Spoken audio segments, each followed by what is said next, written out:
సింపుల్గా చేయాలి. కాబట్టి ఇటువంటి దురాచారాలకి మనం దూరంగా ఉండాలి సోదరులారా.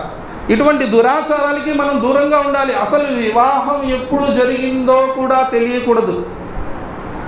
అందుకే ప్రవక్త గారు ఏమన్నారు, నికాను మీరు సునాయాసం చెయ్యండి, దానివల్ల వ్యభిచారం చేసేవాడికి వ్యభిచారం కష్టమైపోవాలి.